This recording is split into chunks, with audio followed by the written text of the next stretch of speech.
Abrimos, señoras y señores, la tertulia de este viernes, que es 20 de diciembre del año 2019. Una tertulia especial porque es la última de Ana. Justamente empiezo por saludarla a ella entonces, en primer lugar. Ana Ribeiro, buen día. Buen día. Con cuidado porque yo soy de lagrimón fácil. Esa era una de las preguntas que nos hacíamos con los oyentes hoy temprano cuando anunciábamos esta mesa. ¿Cuánta emoción habrá? ¿Cuántas lágrimas habrá? Pero bueno, ya nos enteraremos. Se me corre el rímel, por favor. Dentro de un rato. Sigo. Juan Grompone, buen día. Buen día. Gonzalo Pérez del Castillo. Muy buenos días. Y Fernando Butazzoni. Buen día. También saludo a quienes están a mis espaldas, porque si siguen en la emisión de video van a ver que no estamos solos. Hoy en el estudio, otra vez, no estamos solos. Nos acompañan ganadores de la última edición del concurso de cuentos de este año, el que pedía cuentos con librerías y bibliotecas. Allí están detrás. A ver, Alicia Presto, que obtuvo el primer premio. ¿Dónde está Alicia? Que levante la mano. Ella, muy bien. Julio Pellegrini, que obtuvo el segundo premio. Ahí está. Y Lilian Ocampo. Ahí está. Bueno, ella fue tercer premio y premio de los oyentes. Ellos a su vez vinieron con acompañantes, con amigos, familiares. Así que, bueno, bienvenidos. ¿Los saludamos con un aplauso? Sí, claro. Después, dentro de un rato, a las 10:30, después de las 10:30, les vamos a entregar los premios y ustedes van a poder escuchar y ver incluso esa ceremonia que hasta ahora era secreta. Por primera vez esta ceremonia se va a hacer a la luz pública. Con todos los rituales que implica. Con todos los rituales, Claro. sí. Y en el jardín, ¿no? Y en el jardín. En el jardín no de la llueve, radio, que es hermoso. Si no llueve, vamos al jardín de acá al lado. Primer tema de nuestra agenda de hoy. La Cámara de Representantes de Estados Unidos aprobó el miércoles la acusación contra el presidente Donald Trump por los delitos de abuso de poder y obstrucción al Congreso, con lo que abrió la vía para un juicio en el Senado que teóricamente podría terminar con la destitución. La denuncia por abuso de poder se basa en el pedido que hizo Trump a su colega de Ucrania, Volodymyr Zelensky, para que investigara a su posible rival electoral en 2020, Joe Biden. La otra denuncia se debe a que, entienden los demócratas, Trump intentó bloquear los esfuerzos de los legisladores que procuraban justamente indagar en sus acciones. Durante el debate en la Cámara Baja, la líder demócrata Nancy Pelosi dijo que ella y sus correligionarios no tuvieron otra opción que lanzar el proceso de impeachment y tildó a Trump de amenaza continua para la seguridad nacional. As Speaker of the House, I solemnly and sadly open the debate. Como presidente de la Cámara de Representantes, me entristece tener que dar por comenzado este debate para la destitución del presidente de Estados Unidos. Si no actuáramos ahora, seríamos irresponsables, decía Pelosi. Es trágico que las acciones temerarias del presidente Trump hayan hecho que el juicio político fuera necesario. Él no nos dio opción. Pelosi debió frenar los aplausos de los parlamentarios demócratas cuando se aprobó el juicio político. ¿Por qué? Y bueno, porque temía que este proceso fortaleciera al mandatario en la campaña para la reelección. Gonzalo, ¿tú querías empezar hablando de este tema? Sí, no necesariamente empezar, pero sí hacer una contribución. Yo creo que la señora Pelosi, realmente está triste de tener, porque hizo todo lo posible por evitar hacer el impeachment a Trump. Porque el señor Trump ha demostrado ser un político que cuanto más está en la luz, más éxito tiene, a pesar de las barbaridades que hace. Toda su campaña electoral fue sobrevivir de una metida de pata a otra, cada vez mayor, y sin embargo no lo afecta. Entonces, este impeachment yo creo que es un regalo para Trump. ¿Por qué? Porque en la Cámara de Senadores hay en este momento, son 100, hay 53 republicanos. Para poder hacer el impeachment se necesitarían 67 votos, dos tercios. Es decir, que 20 republicanos deberían darse vuelta. Y lo que es absolutamente imposible. ¿Por qué? Porque Trump le ha devuelto al Partido Republicano, que lo había perdido, una base popular muy importante.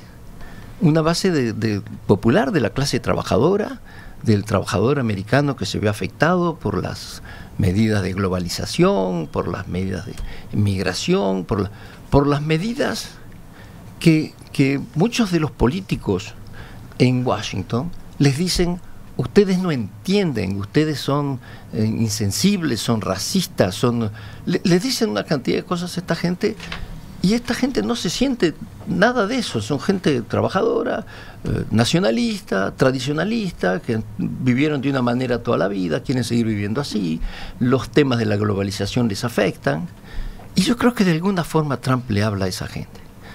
Yo no soy para nada fan de Trump, como ustedes saben, pero me parece que todo este tema del impeachment lo va a fortalecer mucho. Ana, vamos contigo ahora.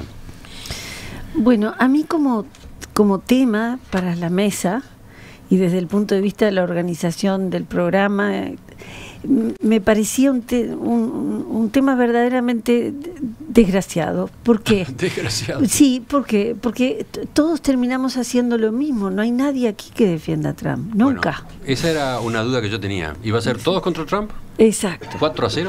Exacto. Entonces, hay cosas muy obvias, Gonzalo ha dicho algunas, o sea, ya casi todos descontamos que no va a ser efectivo.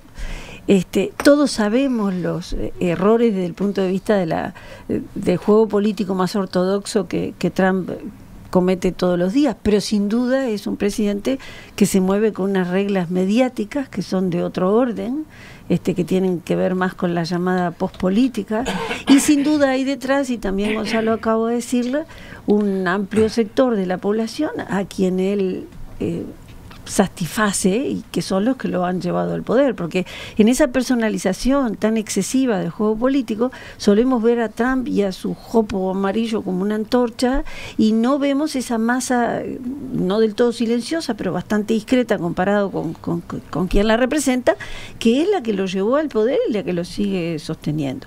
Luego están los ciclos económicos, ¿no? De los cuales indudablemente Juan hablará con más propiedad. Está preparándose ahí.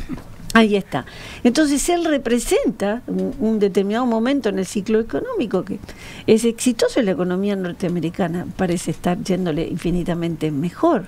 Entonces, hay además otro detalle y es, se lo podrá juzgar por todo lo que quieran, pero toda esa masa que lo ha apoyado no ha sido tocada en una cosa que es una fibra sensible a los norteamericanos, que tienen un nacionalismo por todos muy reconocido, muy exacerbado, y es que nada de lo que se lo acusa pasa de ser una suerte de infidencia en un juego interno político, pero que no ha comprometido cosas en las cuales vaya el honor de los norteamericanos. Nada que se parezca a una figura de traición internacional, por ejemplo, ¿no? Entonces, a ese punto no se llega y por lo tanto a la gente no le importa, como no le han importado tantas otras cosas.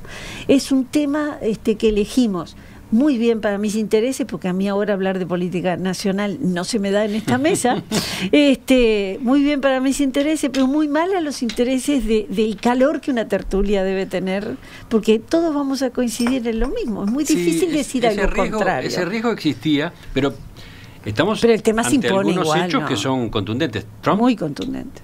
es el tercer mandatario de Estados Unidos que ha llevado a juicio político en la historia, ¿no? Sí. Andrew Johnson, 1868, Bill Clinton, 1998. ¿Ahí nomás? Por temas bastante menores en el caso de Bill Clinton comparado con ¿no? Bueno, y en cuanto a los riesgos, lo más cercano a una defensa de Trump puede estar a cargo de Juan, pero no sé. No, difícil. Dale, a ver. Bueno, yo creo que Trump se merece que lo destituyan, pero eso no va a ocurrir.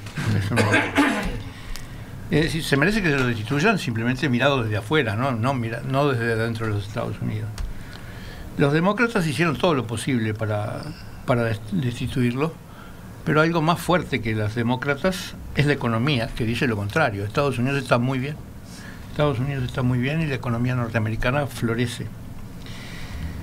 Y es más, no solo es posible que sea reelecto, que pienso que es una posibilidad razonable, pero lo que es una certeza para mí es que el próximo presidente es republicano. Es decir, los demócratas podrán hacer lo que quieran, el próximo presidente republicano es inexorable. Es decir, es la vieja rotación de los partidos y en Estados Unidos se cumple que son 2 ciclos para cada uno, casi matemáticamente. Es decir, es una ley casi inexorable, con muy pocas excepciones. La ley Grompone. Yo diría la ley de la economía, ¿no? De modo que la buena noticia, la mala noticia es que no va a ser destituido y que posiblemente se siga siendo el próximo presidente, ¿no? Fernando. Bueno, yo creo Ahora que te toca a ti. Sí, Sos el único que puede defender a sí, Trump sí, lo ahora. voy a defender. La única esperanza que me queda. Lo voy a defender hasta su último aliento. No es mío. No, yo creo que, creo que en general los demócratas siguen cometiendo el mismo error político que lo llevó a la derrota ante Trump. Los demócratas le hablan al litoral norteamericano, a la costa del Atlántico, a la costa del Pacífico, le hablan a los bostonianos, a los neoyorquinos, a los californianos. Pero la gran masa productiva y conservadora de Estados Unidos está en el centro del país, está en tierra adentro, digamos, en el medio oeste, en el sur, en Texas.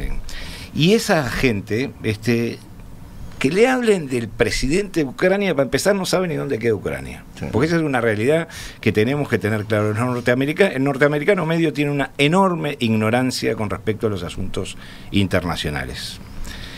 Y después no entienden demasiado. Yo leí detalladamente, minuciosamente, el diálogo entre Trump y el presidente de Ucrania.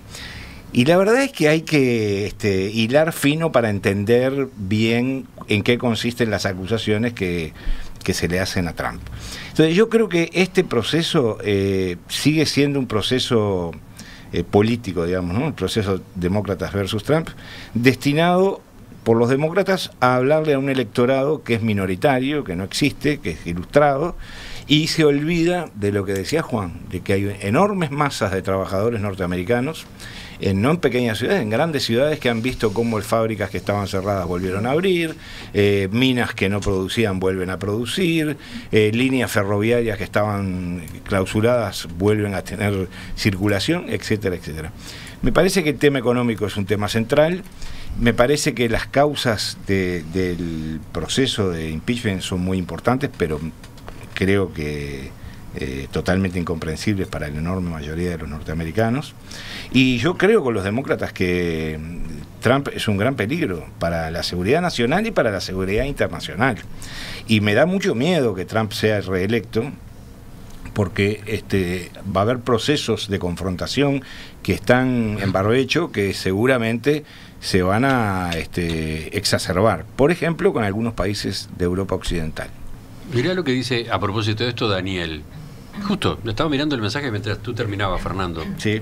Dice el oyente, para nosotros, esto nos importa mucho, ¿no ha disminuido la agresividad física de Estados Unidos en el mundo durante el mandato de Trump? ¿O me parece a mí?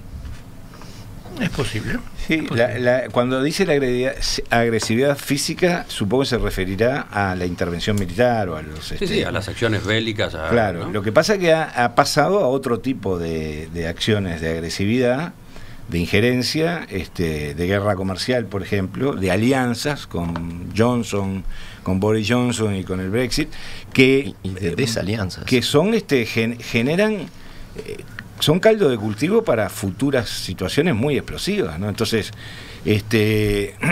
yo no sé hasta qué punto esa falta de agresividad militar en este momento no es el preludio a una situación mucho más dramática.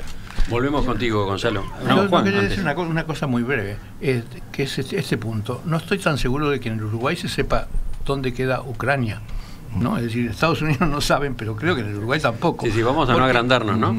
Sí, no, perdón. Yo no lo dije que comparativamente con nosotros, digo. No, pero digo, es una cosa que se aplica a nosotros porque naturalmente Ucrania era un pedazo de Rusia y cuando yo iba a la escuela, cuando yo estudié geografía, no existía Ucrania.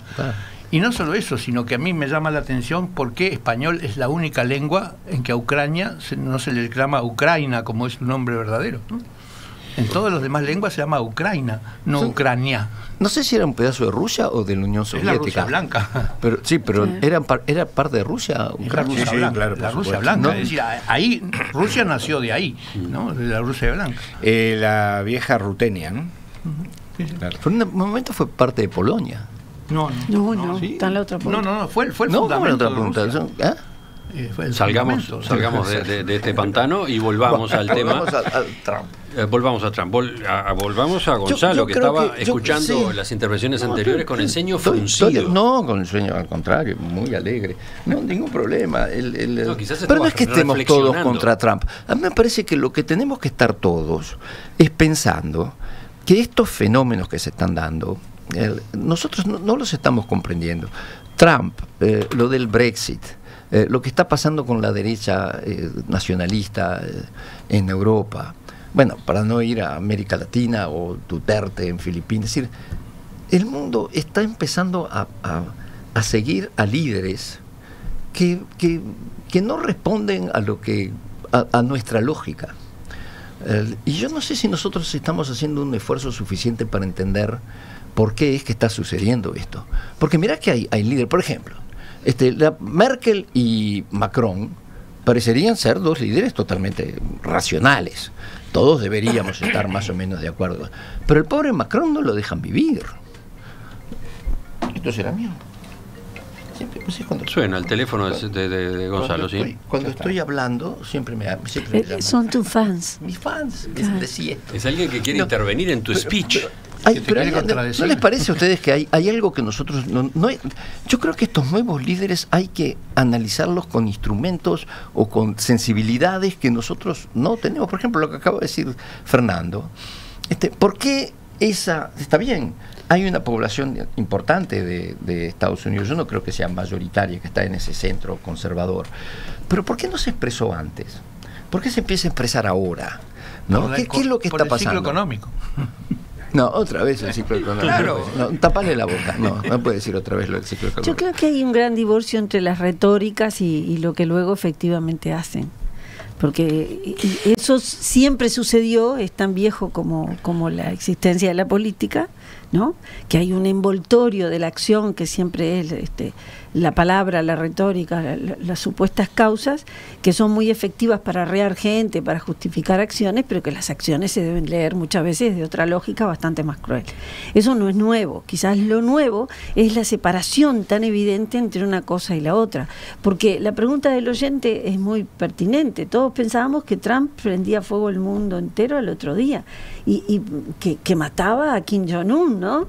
Y los vimos abrazados y tomaditos de la mano cruzar la línea que todo el mundo creía que iba a ser el principio del abismo, esa Sí, línea, ¿no? pero lo que dice Fernando y es tantas correcto. otras cosas. O sea que hay que analizar desde ese punto de vista. Obama, todos lo compramos como ese hombre tan a la izquierda del espectro político norteamericano, tan pacifista, y sin embargo, si repasas toda su gestión, hasta ahora viene siendo más agresiva a su política internacional de la que el propio Trump ha llevado. Mientras Hay una habla cantidad Ana, de Juan sinsentidos. comparte, Juan No, asiente. pero Fernando dijo una cosa que es decir, agresivo no es solo invadir países. No, claro Yo creo que que Trump ha empezado, ya de partida se peleó con sus dos socios de Canadá y México. Después fue a la NATO y armó se fue de la reunión de la NATO. Se enemistó con todos sus aliados naturales.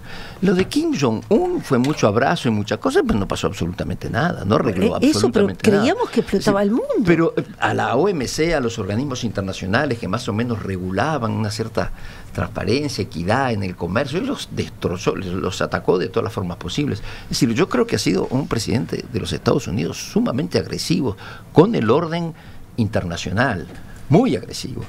Capaz invadió un poco menos, pero por circunstancias, Lo de Siria me parece que es absolutamente lamentable, que hayan abandonado a los kurdos como los han abandonado. A mí, y no es que yo sea que apoye las intervenciones militares americanas, pero haber abandonado a los kurdos después de que los kurdos los ayudaron a combatir el ISIS en esa zona me parece una traición imperdonable. Yo qué sé. Sí, yo creo que hay un elemento acá que juega con respecto a lo que decía Gonzalo de lo que está pasando en el mundo y las lógicas. Yo creo que tiene que ver con la evolución del capitalismo. Juan podría abundar con mucho más No, por favor. certidumbre que yo en esto, pero yo creo que, claro, nosotros, el desplome o la disolución o la desaparición de un horizonte socialista en el mundo llevó a mucha gente a la ilusión de que el capitalismo era la única forma posible y la mejor forma posible de organización de la sociedad y del planeta, digamos, globalizado. Y creo que hay pruebas reiteradas de que el capitalismo ingresa en periodos de crisis que generan este tipo de problemáticas que suelen terminar de mala manera. Y cada una de esas crisis, a partir de la creciente globalización, pasa a estar más interrelacionada con todo el mundo. Entonces, que en el horizonte no esté el socialismo no quiere decir que el capitalismo no tenga necesidad de ser renovado o de ser suplantado o de ser modificado. Ocurrirá dentro de 20 años, dentro de 30 años, la sociedad avanzará hacia tal o cual lugar, no lo sé. Pero lo que yo creo es que en el fondo lo que ocurre en Francia, en Hungría con Orbán, en el Brexit, en Inglaterra con el Brexit, etcétera, etcétera, etcétera, tiene que ver con procesos de crisis sistémica del sistema capitalista. Bueno, ahora Juan agarra la posta y no termina. Quiero hacer dos comentarios. El primero es que el presidente de Estados Unidos tiene poderes limitados. No hay que olvidarse que no es un monarca absoluto. Es decir, que hay todo un aparato político y social que lo frena. De modo que Trump puede hacer las declaraciones que quiera, todo lo altisonante que quiera, pero las acciones dependen de muchas más cosas, ¿no? De modo que no es cierto. Es decir, no puede ser que como loco desatado se le ocurra hacer cualquier cosa. ¿Me permitís? Pero tú predijiste, yo le tengo mucho miedo a tus predicciones porque generalmente acertás. Tú cuando nació Trump, yo estaba absolutamente desesperado, y vos dijiste... ¿Cuando nació Trump? Cuando fue electo... Coronado Trump. Cuando nació el fenómeno Trump como presidente. Cuando nació el Frankenstein. Tú dijiste que el sistema americano, la institucionalidad americana, lo iba a frenar. Y lo frenó, claro. Más o menos lo frenó. Bueno, no ha habido ninguna guerra, todo. No ha pasado nada grave. No apretó el botón rojo. No apretó el botón Todos rojo. esperábamos que lo apretara. Escúchame, pero ha desmantelado cosas que eran muy estables en el comercio, con la parte financiera no se me... Yo lo entiendo porque lo que ha desmantelado tiene que ver con la globalización, tiene que ver con las Naciones Unidas, tiene que ver con la organización internacional, que es tu tema, pero simplemente desde el punto de vista norteamericano. Pero el punto de vista de Trump es Estados Unidos, es lo único que importa, todo lo demás no importa. Bueno, pues es un retroceso espantoso. Desde el punto de vista norteamericano no considera que America First. Flaco, si sos first desde hace 100 años, ¿de qué estamos hablando? Es absurdo. Hay un segundo punto, que hay una percepción de que los demócratas son los buenos y los republicanos los malos, y eso es falsa. Es decir, hay que recordar, por ejemplo, que Kennedy, que pasa por ser el gran prohombre liberal, fue el que invadió Cuba, ¿no? y que llevó el mundo casi a la explosión de la Tercera Guerra Mundial, ¿no? Es decir, no es cierto. En general, los republicanos han sido iguales que los demócratas en cuanto a la política internacional. Han invadido lo mismo, la misma cantidad de veces, ¿no? Sí, totalmente de acuerdo. Sí, todos. Por unanimidad. Porque además hay una... O sea, están apareciendo leves atisbos de defensa de Trump. Sí, yo no estoy defendiendo nada, estoy diciendo que hay... A ver, fenómeno, el complejo militar industrial norteamericano hace lo que quiere, y los demócratas y los republicanos hacen lo que pueden con ese... Lo dijo, creo que fue Eisenhower en su momento, ¿no? El circuito de despedida. Entonces, tenemos que entender que hay una situación muy compleja desde el punto de vista internacional, que China y Estados Unidos van camino a una colisión fabulosa. China ha empezado a sacar grandes ventajas desde el punto de vista tecnológico, etcétera. Y la situación se va a ir complicando, ¿no? Y entonces no sé si Trump es el mejor hombre para estar al timón de esa nave. Gonzalo Pérez del Castillo tiene la última palabra. No la tengo. Digo que la defensa de Trump por parte de Fernando venía muy bien hasta que dijo que Trump no era la persona para estar al timón de esa nave. Yo tengo una cucarda que con gusto me la pongo. Yo fui el primero que dijo aquí que cuando Trump dijo que iba a candidatearse, a las pocas semanas yo dije, Trump puede llegar a ser electo presidente porque tiene muchas condiciones Lo para dijiste hacerlo. antes que Juan. Lo dije antes que Juan. Apostamos con Antonio Mercader, mi No, querido pero él estaba en amigo. otra tertulia. Ah, ahora entiendo. Apostamos claro, no fue en esta tertulia, fue la de los jueves. no vale. Apostamos Entonces un no asado vale. a que Trump era electo y él a que Trump no era electo. Y obviamente la gané yo. ¿Te pagó el asado? No, pero quedó, pero por falta de oportunidad, no por falta de voluntad. Desde Estados Unidos vienen algunos mensajes, por ejemplo el de Beatriz, que anota: Trump ganó por el voto electoral, no por el voto Sí, popular, que fue demócrata, ¿no? También es cierto.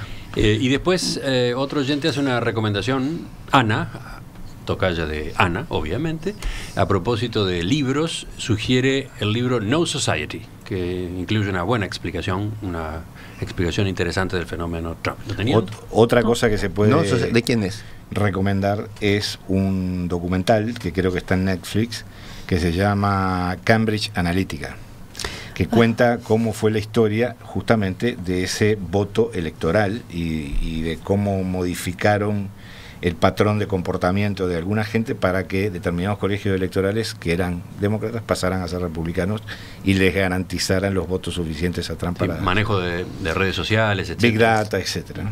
Ya volvemos, ¿eh? El departamento de Florida fue fundamental. Ya volvemos con otros temas en la tertulia de este viernes.